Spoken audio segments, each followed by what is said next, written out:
Unspoiled Network podcast.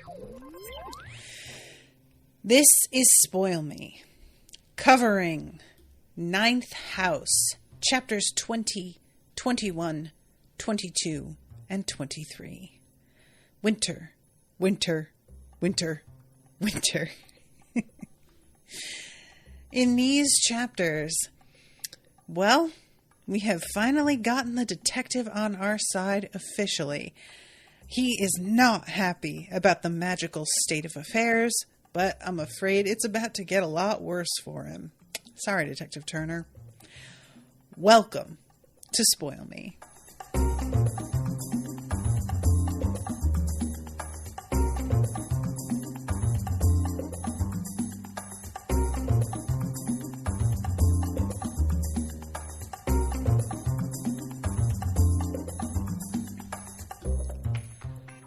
Welcome to the show, everyone. I am Natasha. Thank you very much to Joanna for commissioning this episode. What's up, Joanna? I am so excited, you guys.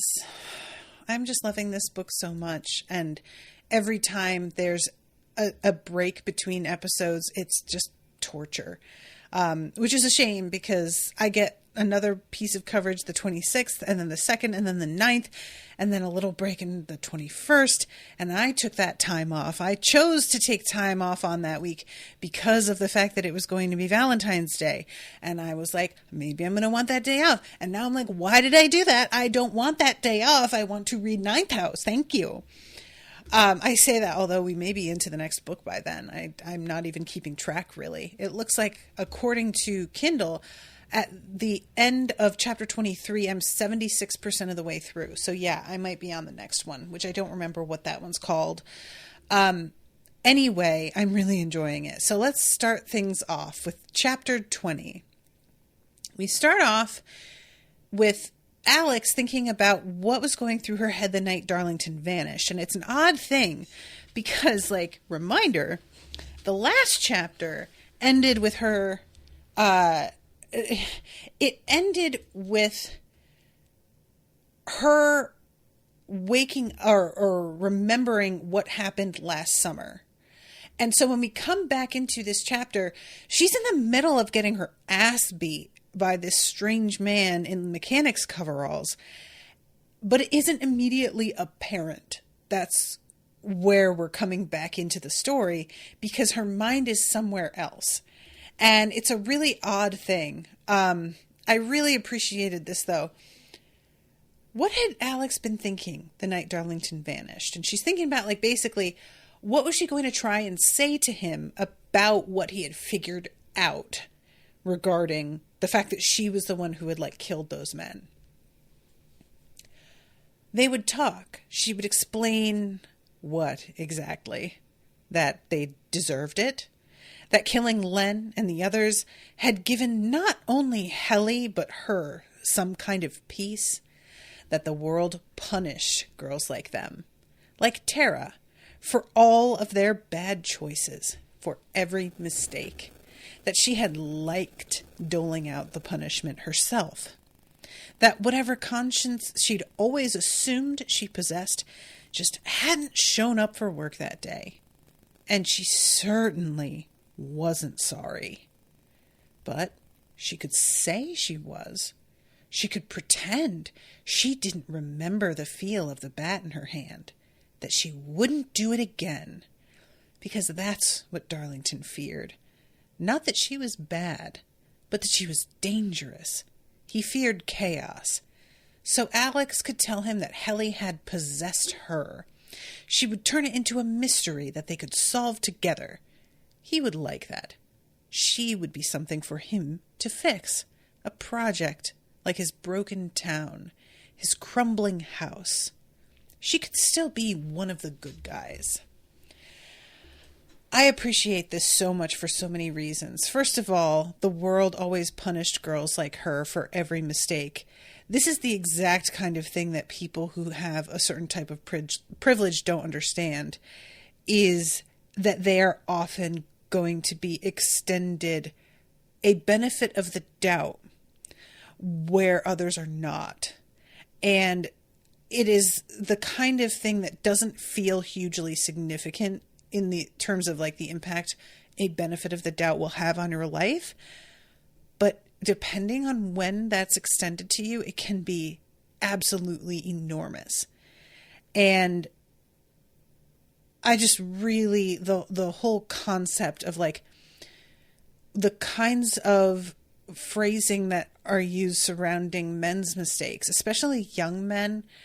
He has a future that was full of potential. It's always about their potential, and how we shouldn't let all of that go to waste is usually the phrase that's used, because he made one mistake. And that mistake is often, assaulting somebody.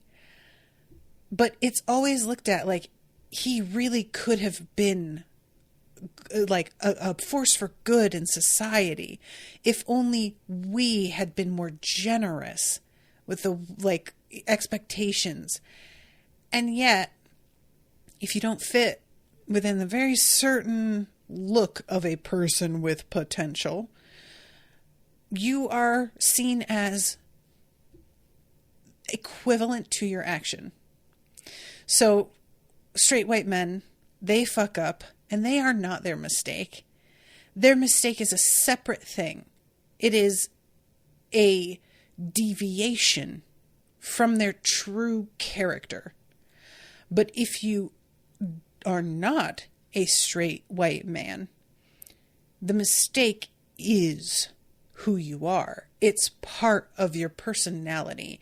It is one in an undoubted string of future examples of the kind of behavior you will participate in. And it is remarkable how often this comes up. And you can even I can't remember if it was Jeffrey Dahmer. I think the judge was sentencing him and talking about what a shame it was that he was a serial killer, because the judge would have liked to see what he could have done in the courtroom as a lawyer.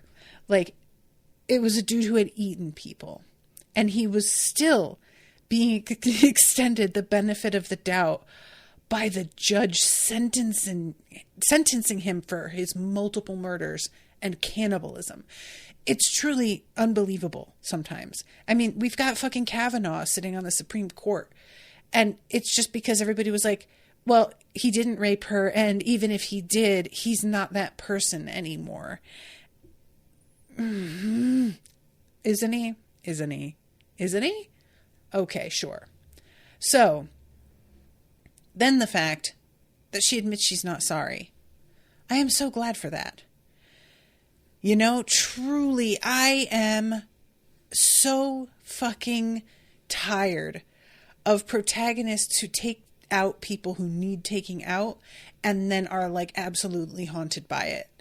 I understand that people need to be haunted by things in order for them to feel like they have got a relatable conscience and personality, but I am tired of it because I can't see things through the perspective of someone who just committed murder.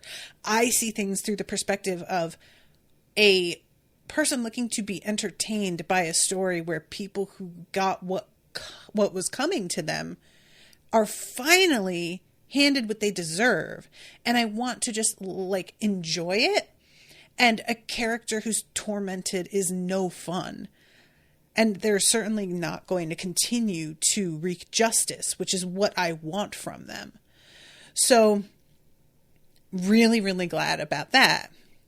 Also, though, very interested in the fact that she was thinking maybe she could pretend to forget what happened.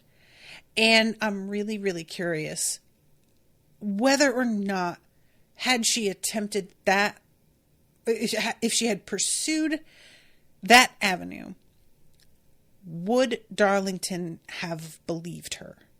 Because Darlington was doing this weird thing when we saw him last, where he was definitely feeling like the reveal of what she had done was horrifying and made him really nervous, and also kind of fit with his feelings of trepidation that she was capable of dark things. But he also was coping with the weirdness of his vision that he saw when he was at Manuscript, and the impression of power that he was getting from her. And he was struggling with whether or not that was real or if it was just part of like his own fevered imagination. And I think a part of him, I think that he's a rule follower, and he would definitely have like reported it to Sandow if she didn't talk him down. But in his heart of hearts, I feel like he would only allow himself to be talked down because he was curious about what he could learn from continuing to have her be part of Lethe. Not because he fell for her, like her act. I think that he would be like unconscious, or I don't know. I'm about to say subconsciously aware, but I think he would choose to avoid the red flags, but he would still be aware they were there, and in the back of his mind would know better. That's what I'm saying. That there's just this sort of like, there's a curiosity to him. He always wants to understand and pursue knowledge just for the sake of his own enlightenment. And I don't know that he would have been able to resist a person who is able to do what she's able to do. And that could get him hurt. And I'm not trying to say that she would hurt him so much as if he ignored the little voice in his head for the rest of his life about what's smart versus what's interesting, eventually that will kill you if you're not careful. I mean, that's how he got to be where he is, was he made this fucking like weird potion and just drank it because he truly just wanted to see what would happen and wasn't concerned with the risk he was taking, as opposed to finding out how to see ghosts, you know? So all I'm saying in short here is that I would have liked to see the attempt that she made to pretend she didn't remember. And I would have really been curious about how he chose to play into her pretended amnesia. Would he have humored her? Would he have tried to help build a narrative that felt believable even as he was aware it was a narrative? I feel like he probably would, but I don't know. And how much would their relationship change now that he knew what she had done? I don't know. I kind of wish that we got to see that, but we're not going to get to. So anyway, she is thinking about how she didn't help him and is wondering whether it was that she froze up because she didn't know what was happening or whether she had just made a choice. And there is this like little moment here. It's not a portal. It's a M. And it says M-U-H and then cuts off.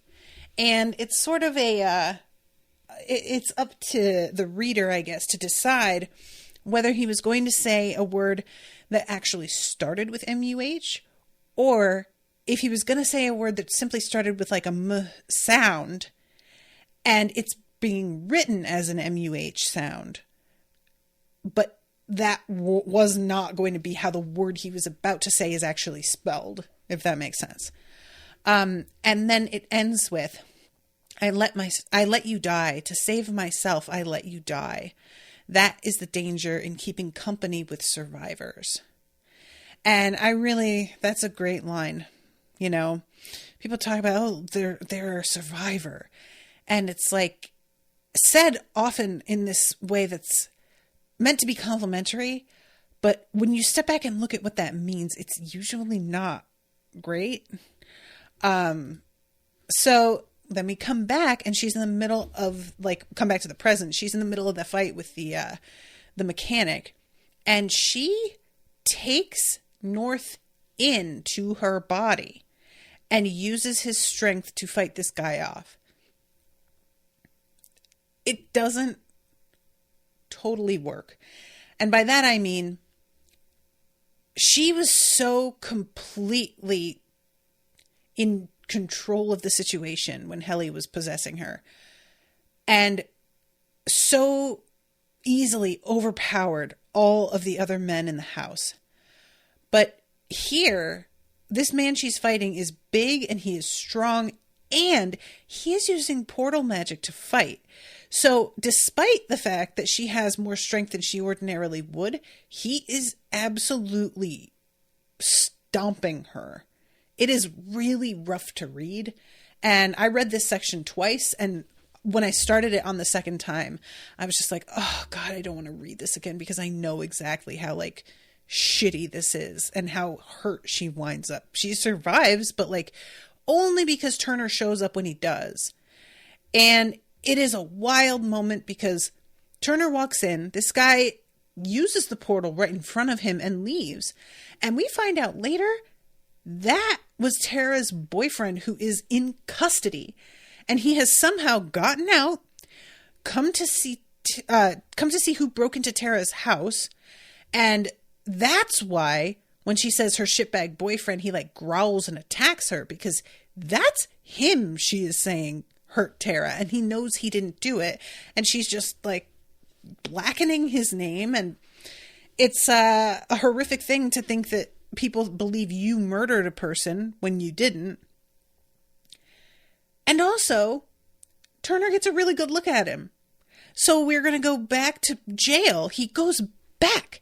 He has portal magic. He could easily escape at any point, but he is choosing, after this encounter with Alex, to return to jail and his court date, and return to the presence of the detective who saw him use magic. And I don't have any reason to think that he knows who Centurion is. So I mean, like, there was no other way to handle the situation in the moment. Like, what was he not going to, like, portal back and just be here and then accused of escape, and that would make him look even worse? No, he has to go back. But, like, oh, how is that going to be handled? You know? I really don't know what to make of the fact that he went back. I mean, all I can think is he is hoping that if it looks like he is going to go down for it, that he's hoping the people who did hurt her are going to start getting cocky and making mistakes because they feel confident that they don't have anything to worry about. And the only other thing I can think, because, you know, Alex's main question was, how did he know I was there? And I'm like, does he have wards up that, like, somehow tripped and gave him a signal? Because that was my assumption to begin with.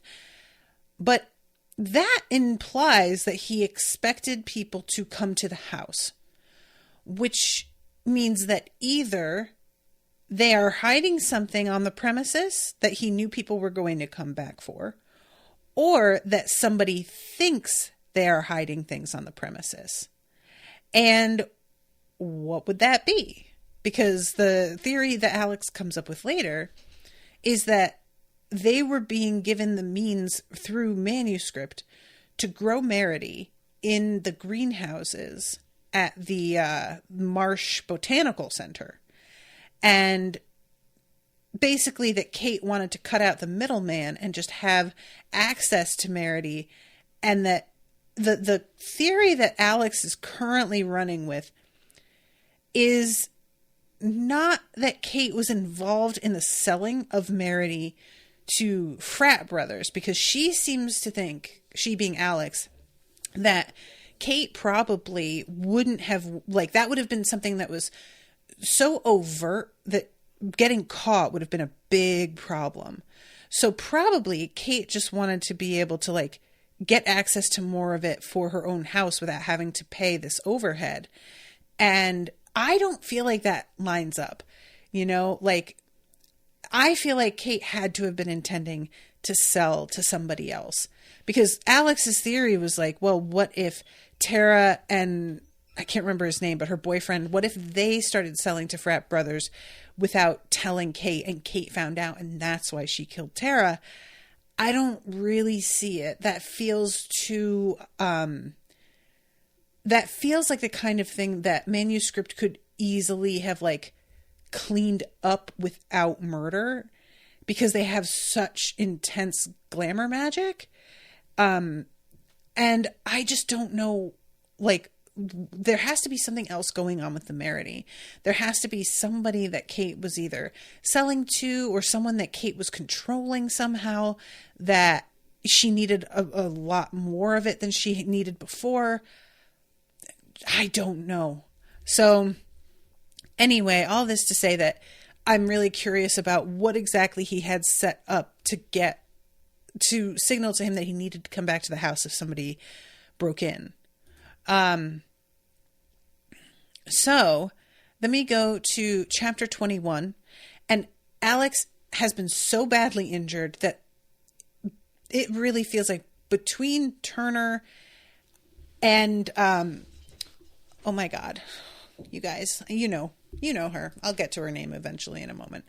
But the both of them seem to think that there is a good chance Alex is going to die if they don't get her medical assistance. Dawes. Oh, you guys, I swear to God, I was remembering names lately has been so hard. I don't know what's up with me. And even walking out of the building by herself is going to be really tough. And Alex doesn't know how she's going to manage it. And she has the Basso Belladonna in her pocket. And she has Turner give her some, because at this point he's sort of in on the weirdness now that he saw this man literally teleport. And he is going to help her cover the fact that she was here. And she uses it thinking that it might help with the pain. Unfortunately, it does not do that. And I feel like we get one of the most spectacular descriptions of pain I have ever read.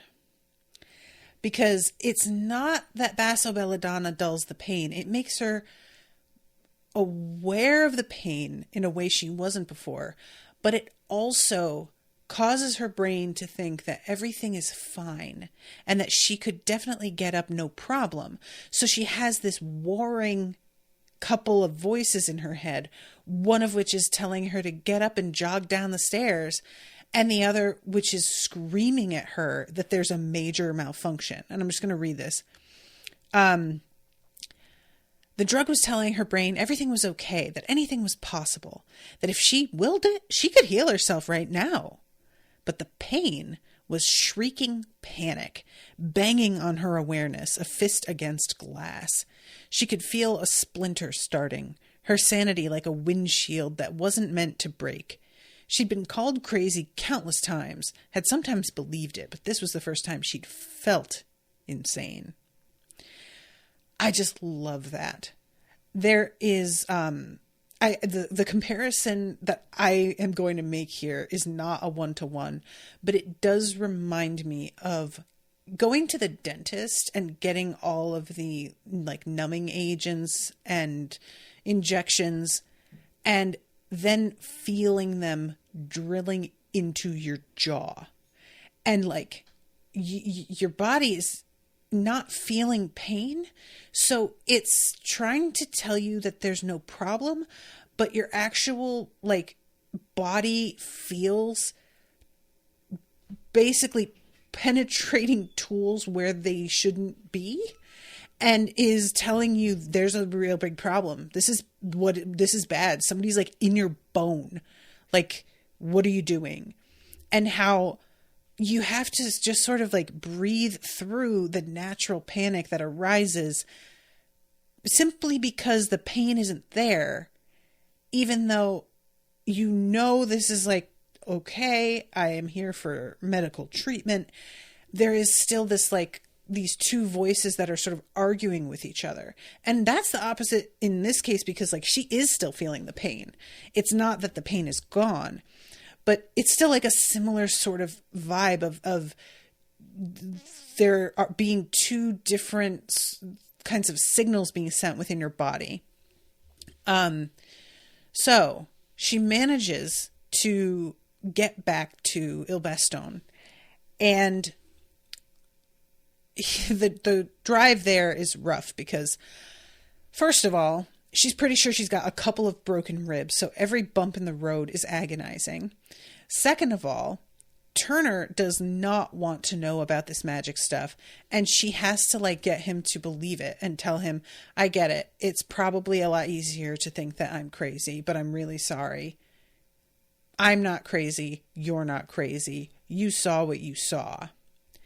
And then someone wants you to believe Lance is guilty, but you don't think he is. And she says, nope. I think you've got the wrong guy. And he says, I checked into the whereabouts of the society members you mentioned. So he'd followed up. He was too good a detective to turn down a lead, even if it came from Lethe. And we already knew it was impossible to confirm Trip Helmuth's whereabouts because no one had eyes on him the whole night. Kate Masters claims she was at manuscript until just after 3 a.m. Her whole delegation should have been there. It was a Thursday night, a meeting night. My impression is they were partying late. It's a big building. She easily could have come and gone with no one the wiser. And this conversation goes on a bit here. We get a moment where they're talking about Colin and Bellbaum's salon, and she realizes that she's due to be there that evening. And I fully expected that thought to be followed by Alex was so annoyed that she wasn't going to be able to go. This bitch doesn't even think that. She's like, well, guess I'm doing that. I'm like, what? What? And turns out she does. She goes because she's like healed by then. But she just really does take it for granted that she's going to be okay and able to go. And I was just like, girl, you really do need to slow down a little bit. And there's just like a couple of different things here. There's a mention of the scroll and key magic, which has been waning, so they thought. And now she's starting to wonder whether or not that's just been put on to make him look like they don't have the power to do things they're doing. I'm wondering if it's being put on or if it's being siphoned and somebody is doing big magic with their source somewhere else and it's just leaving dregs for the rest of them to work with. So she gets inside and poor Dawes is freaking out. And finally, she gets Dawes to agree to help her and not take her to the hospital. And she tells Detective Turner to go to Elm City Market and get goat's milk. How much? As much as they have. The Crucible will do the rest. And I love... He offers to help Alex up the stairs, and she refuses the help. And he leaves with a comment about, you're lucky this dump of a town is gentrifying. Like to see me walk into the Family Dollar looking for goat's milk. And honestly, that was the first thing I thought was like, if they were living where I live and they needed goat's milk, good fucking luck. Like, I genuinely don't know where you'd go for that here. But then I love this so much because it's just a reminder of how manipulative Alex is. And she's manipulative in a way that's absolutely born of necessity. So I don't hold this against her. In fact, I'm really glad she's like this. You should have let him carry you. Right now, he feels guilty for not listening to me. I can't let him make up for it just yet. Why? Because the worse he feels, the more he'll do for us. Trust me. Turner doesn't like to be in the wrong. Oh, Alex, you beautiful, beautiful monster. So then they come to the talk of what exactly Dawes is going to do. And she says she's going to do a reversion and try and take her body to how it was a couple of hours before the encounter, an earlier version of itself. It's an undoing, much easier than trying to make new flesh or bone. It's a kind of portal magic. And that is such a neat idea. And this is followed. Take me back. Make me into someone who has never been done harm. Go as far as you can. Make me brand new. No bruises. No scars. Ugh, you guys, that got to me a little bit. This is the kind of thing where I haven't experienced remotely the level of trauma that Alex has. And there is still a part of me that would love that. And I can't imagine, if you have really gone through like some real trauma, how much that would speak to you. The concept of being able to just take it all away. And then she wonders whether there's a way to use the crucible to get rid of her ability, and isn't even sure if she would want to do it at this point, which is fascinating, but it is the reason why she's at Yale getting a second chance. And also part of the way that she's able to solve a murder of a woman who otherwise would have been forgotten, probably. And that makes sense. So, only two things kept you safe: money and power. Alex didn't have money, but she did have power. She felt a deep calm in knowing what she was capable of. The Greys had plagued her life, changed it horribly. But after all those years of torment, they'd finally given something back to her. She was owed, and she liked using that power. Even the alien feeling of North inside her. She had enjoyed the surprise on Lance's face, on Len's face, on Betcha's. You thought you saw me. See me now. So good. I love this so much, you guys. And then we find out about the snake tattoos. And it says she had gotten them after Helly told her there was a rattler inside her. She liked the idea. And Len had wanted to do them, and she was like, absolutely not. And she doesn't let him. And I'm just so glad, because I can't imagine what would have fucking happened with that creep doing it.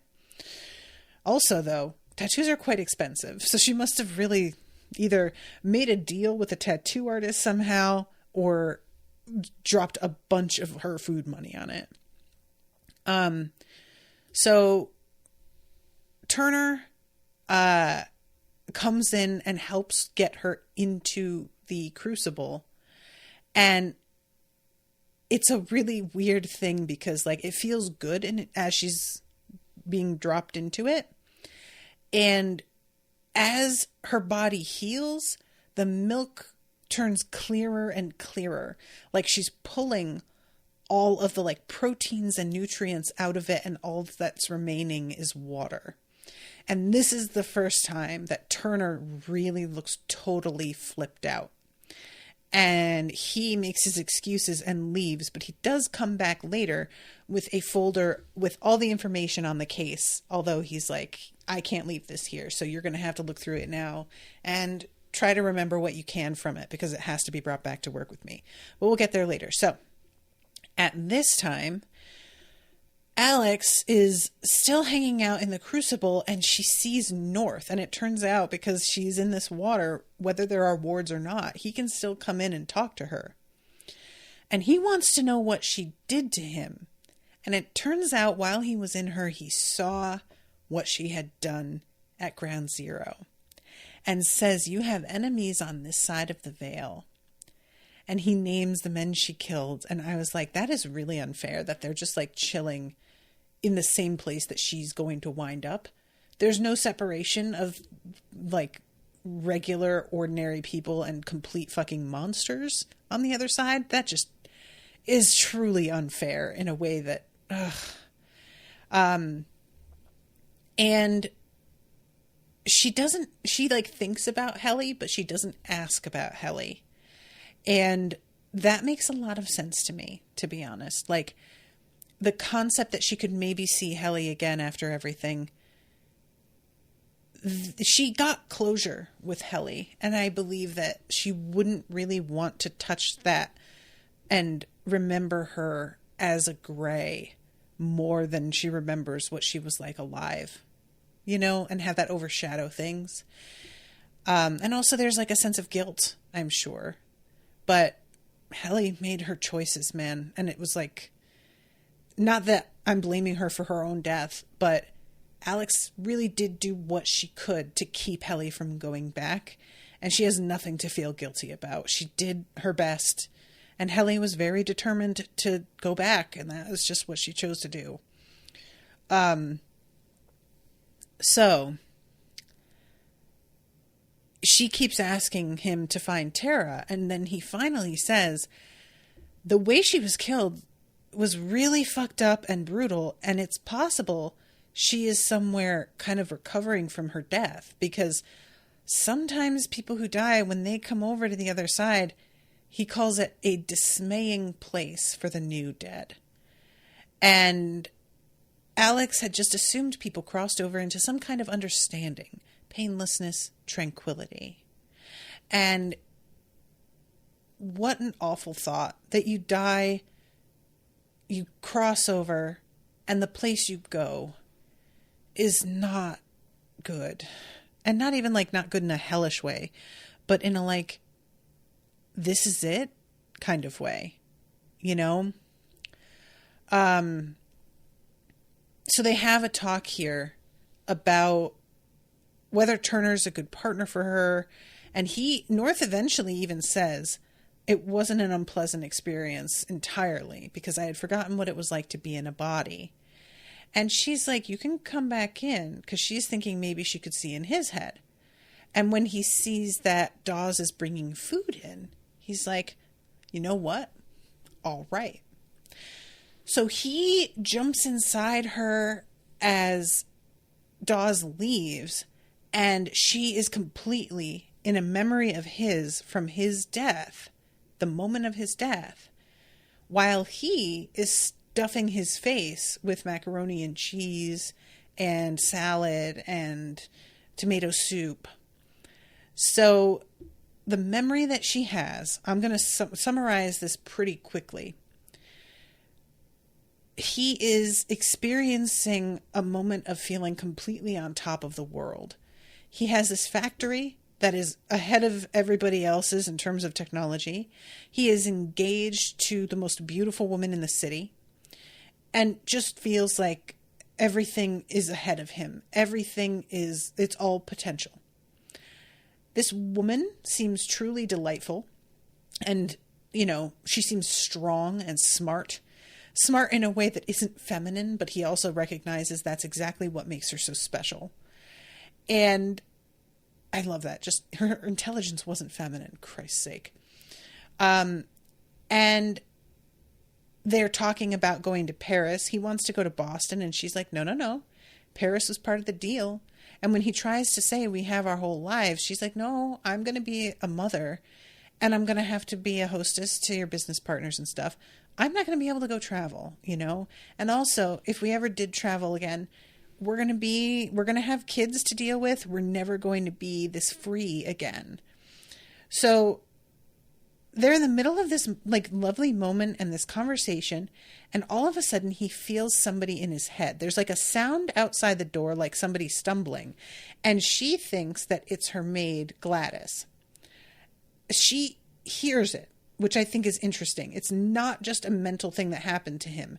It's something that has made an audible sound. But the voice that pops up in his head, it is very clear, to me anyway, and I'm assuming most readers got it right away, that this is a guy who is currently undergoing the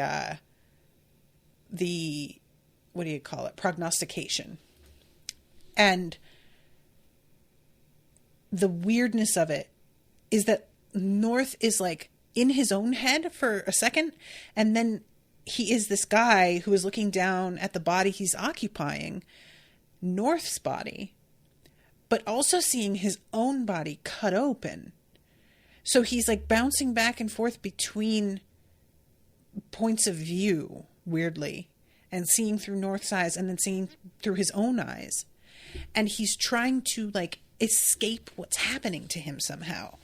So his spirit, like, flees his body, takes over North, and he pulls out a gun that I guess North had in his office, and he shoots the woman without really realizing that he's done it. Daisy, that's her name.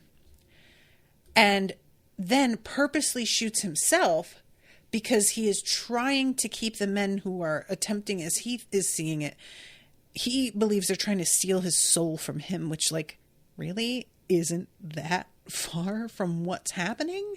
And to be perfectly honest, I'm not sure that isn't what's happening. Like, prognostications feel like there's all sorts of shit that could be going on. But he shoots himself so that now it will be ruined and they won't be able to take his soul from him. And then we come back to the present, and Alex is absolutely freaking out. She wasn't prepared for that kind of intensity. And she, like, stumbles to the bathroom and spits in the sink, and there's blood, and there's also bits of parsley, which she recognizes as one of the things that is fed to the victima before a prognostication. And she remembers the no more dead hobos, and how they treated that like that was such a little joke, and that she almost hadn't really believed the story. And now, seeing this memory, it is very clear what happened there. And I really appreciate this, like the no more dead hobos being this glib little joke, but then you get to be in the head of the guy it's happening to, and seeing how fucking hideous it is. And it's just treated like nothing. Like it's just an embarrassing mistake that we don't really like to talk about and we make really light of. And just how dehumanizing it is. And she's also really thinking about the fact that the guy that they had just done their most recent prognostication on, Michael Reyes, she hadn't checked up on how he was doing. And she's been very busy, and it's understandable, but she does call and they tell her he's recovering nicely and that he'll be returning home soon, which is a home is a shelter that's like outside of town, probably a place they're putting him where he won't be near people that he might recognize for the foreseeable future. So she's just like reeling from this, and she shoves North out of her when she comes back to herself. And she goes through the house, and she's sort of looking for some information, like that Darlington was looking into what was going on with North. She finds some things that support that he was indeed researching it. And then Dawes comes and interrupts, and it turns out that Turner has come back with his information, and we get to see the footage of him in the prison turning a corner and then just like disappearing. And he went back to jail, and he has a busted hand, and he's in the infirmary being treated. And they're just trying to figure out what the fuck. So we get this lovely line. I love this. How do you tally 4 societies? I'll get the whiteboard, said Dawes. Is it a magical whiteboard? Asked Turner sourly. Dawes cast him a baleful look. All whiteboards are magical. I love you, Dawes. You're delightful. Also, I just wanted to mention that I don't know why, but the person that I keep picturing in the role of Detective Turner is, oh my God, what is his name? Keith. Is it Keith Richards? The father from Nope. Y'all know what I'm talking about. I know he's too old for the role. And I know this man is specifically described. Keith David. That's right. I was like, Keith Richards is not the guy. Keith David. he's too old for the role. This man is also described as being like having a clean shaven head.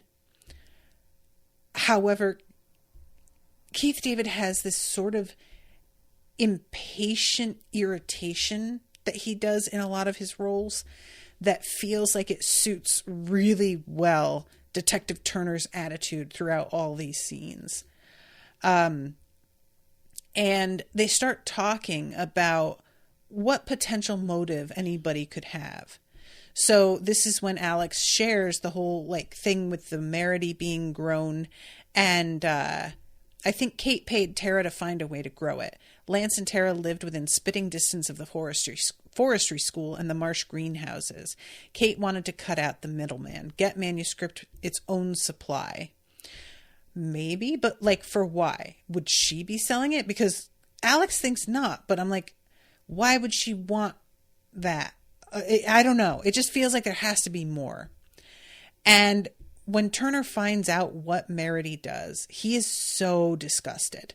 Just with the fact that, like, you guys have access to this insane power and it's just laying around ready to ruin lives. And you're all acting so shocked when that's exactly what it does. And I was like, you are not wrong, sir. I mean, that's kind of the reaction that, like, Alex had to the star power just being kept in a fucking urn on the mantelpiece, you know? So then there's the photo of Tara's bedroom. And Turner says it's a bunch of jewelry making tools. She had a little business on the side. And we get this great line. Of course she had. That was what girls did when their lives fell apart. They tried to find a window to climb out of. Community college, homemade soaps, a little jewelry making business on the side. Ugh. Stop eating me alive here. It's really rudely. So Alex says to Dawes, because she sees this like dish, it was shallower, the metal beaten and raw, the leavings of something like ash or a ring of lime around its base. Dawes, what does that look like to you? It's a crucible. What would Tara have used it for? To process the Merity? No, Merity is used in its raw form. Hey, said Turner, how about we pretend for a minute I don't know what a crucible is? I love him so much. And she says, Dawes says there are stories about holy men who would use psilocybin, I think is how you say it, mushrooms, to literally open doorways to other worlds, but the drugs had to be purified in a crucible. And I'm really, really curious whether, like, Tara was the one who made the drugs that are causing it to be possible to open these portals. I don't know how that would work. And then Alex says, well, Dawes is like kind of looking at them in this way. And Alex says, what? And Dawes says, if Scrolling Key taught Lance portal magic, because that's what he's using, you think, to get in and out, the Houses of the Veil would disband the society and strip them of their tomb. Big fucking deal. It's like considered an unforgivable sin to teach anybody outside of the tomb itself this kind of magic. And obviously this is some motive, but I don't see this, like,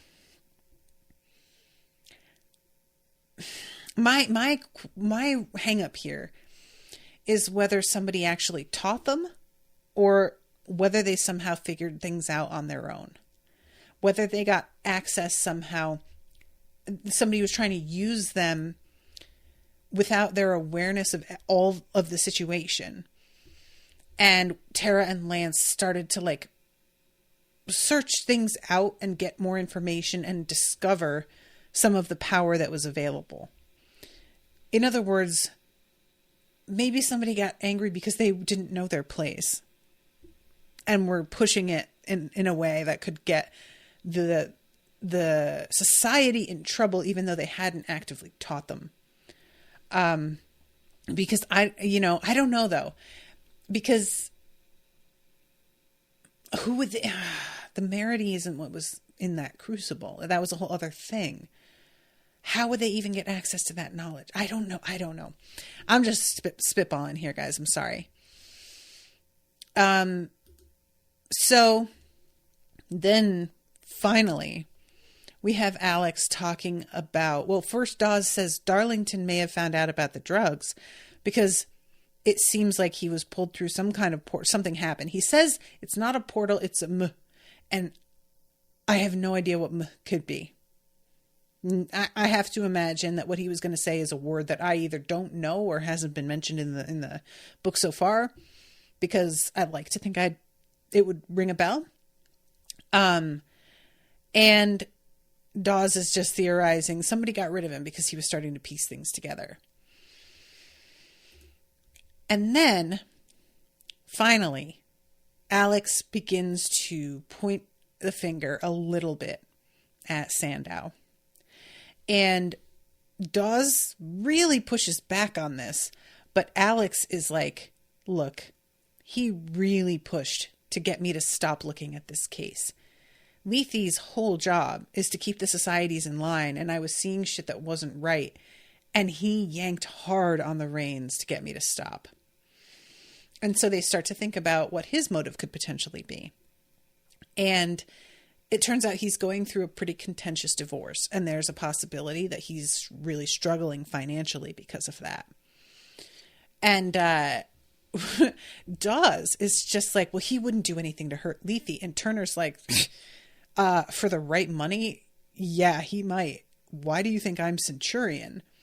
And Dawes says, because it's an honor. And he's like, yeah, no, it is because they gave me enough to mostly pay off my mom's mortgage. And he mentions how his mother knew for a fact this was not money from work. He tells her he hit a lucky streak at Foxwoods, but she's no fool and doesn't buy that for a second. Do you know what my mother said? She told me there's no doorway the devil doesn't know. He's always waiting to stick his foot in. And I really do kind of like that line. Just, it's not necessarily like the devil's always like trying to tempt you, so much as there's always an opportunity where he could. And don't put yourself in the position where it's that easy for him. That kind of thing, you know? So we go to chapter 23 here, and Dawes brings Alex some clothing. I like a lot here how the clothing doesn't fit well, but Alex tells Dawes they're perfect and she's just really grateful. And earlier when she was injured, there's a woman at the scene who's like, hey, honey, are you okay? And even when Turner tells this lady, it's all right, ma'am, it's under control, and shows his badge, the woman is still like, do you need any help? And how grateful Alex is in that moment for this like random woman looking out for her a little bit.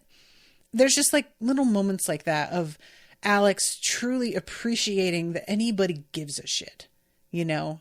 And it just, there's something very moving about that to me.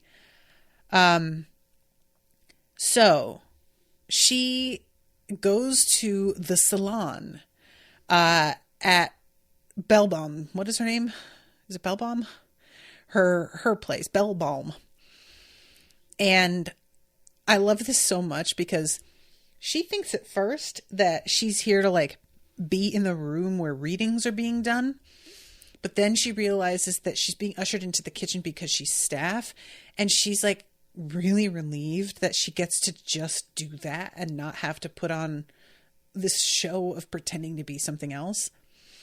And she goes into the kitchen, and this is so much more involved than I was expecting. They are like baking things from scratch. Like we have this girl, I think her name is Isabel, and they're making fresh meringues in the kitchen. whipping them up in the mixer and baking sheets. She's making these like miniature apple tarts.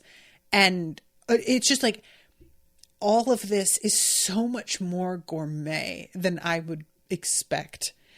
And I'm really curious, like, how they all learned how to make these things to begin with. There had to be other grads that like taught them when they started. But I love the concept of a professor who has salons of this caliber. And I have to assume, because Leigh Bardugo went to Yale, this is from experience that she's sharing this kind of like situation. But it's so, the chunks of like really spectacular cheeses. I'm just going to read this. The food they were serving seemed utterly foreign to her. When Colin said to hand him the cheese, it took her a long moment to realize it was right in front of her. Not platters of cubed cheddar, but giant hunks of what looked like quartz and iolite. A tiny pot of honey, a spray of almonds, all of it art. And yeah, just the fact that she does this, I don't know how often these are done, like every week or every month or what, but she takes a photo and she texts it to her roommates and is like, fingers crossed for leftovers. And I was like, no shit. I mean, this is good stuff. Y'all know. I mean, straight way to my heart. No problem. I will. So she's checking up on everybody's alibis here. Dean Sandow has an alibi. Colin has an alibi. And I really love this line. It was a long, late night in the kitchen, but Alex couldn't resent it. It felt like working towards something.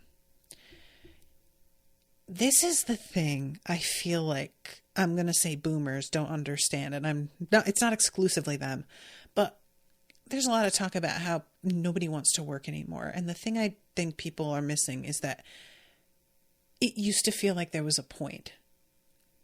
We used to have a culture in which working hard was rewarded. And it felt like when you did well, there was upward mobility and the potential for growth and success.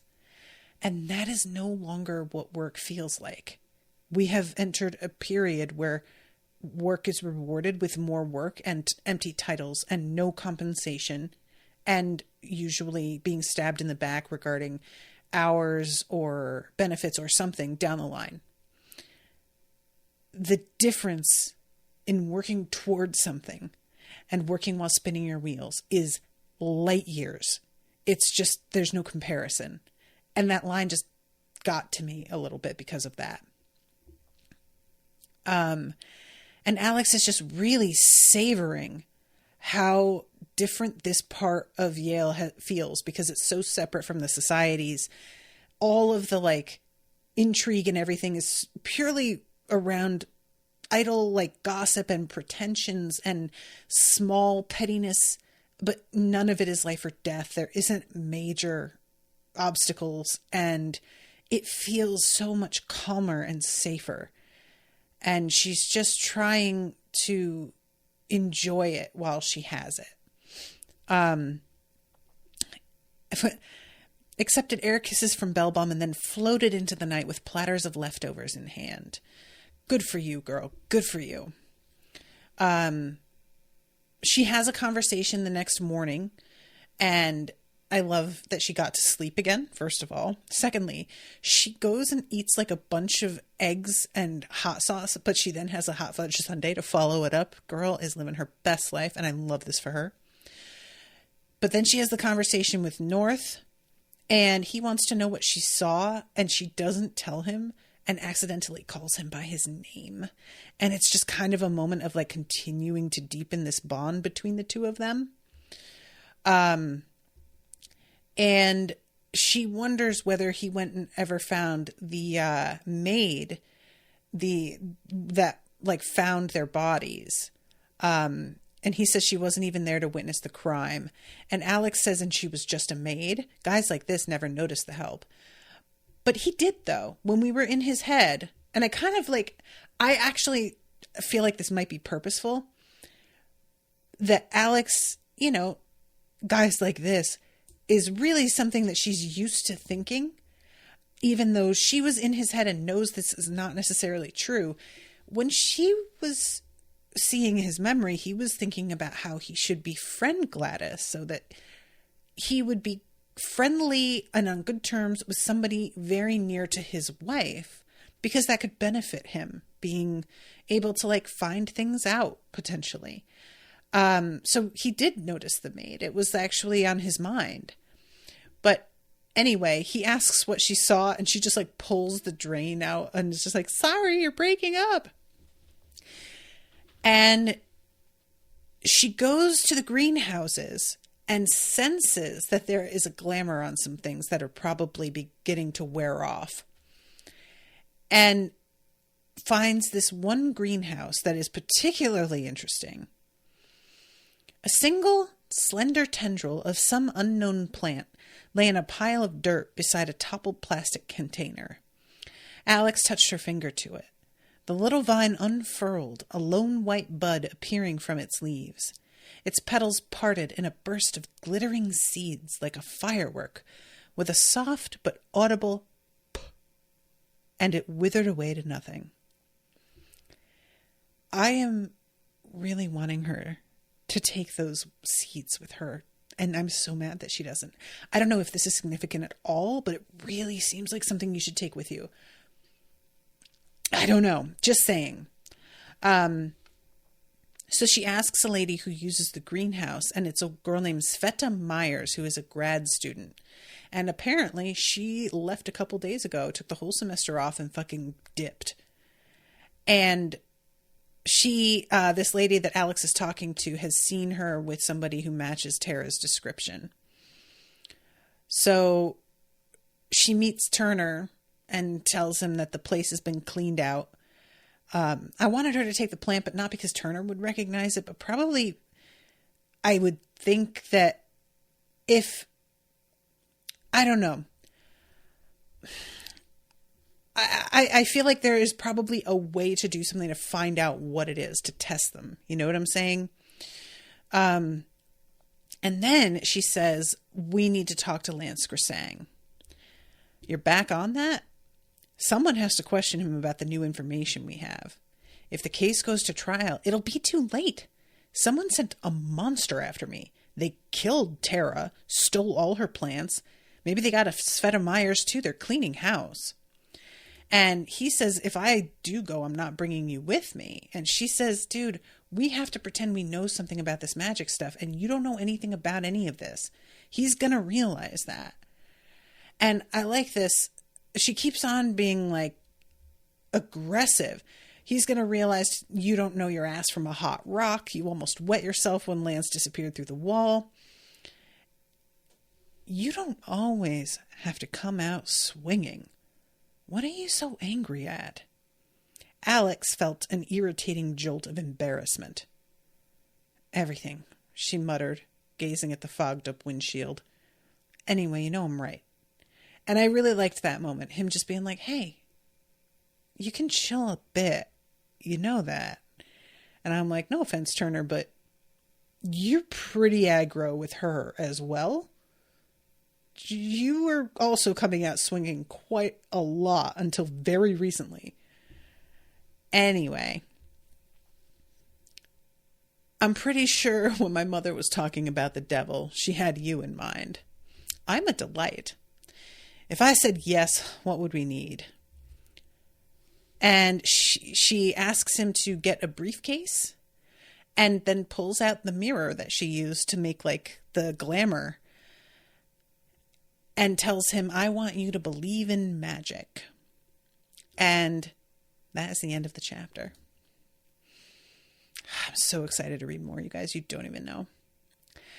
All right. Thank you again so much to Joanna for commissioning this. I'm super excited because I saw that a lot more bookings just went through this past week. So we're going to be getting these right on top of each other soon. And I am here for it. All right, everybody. Thank you again so much for listening. I hope you're enjoying the coverage. Until next time, toodaloo, motherfuckers.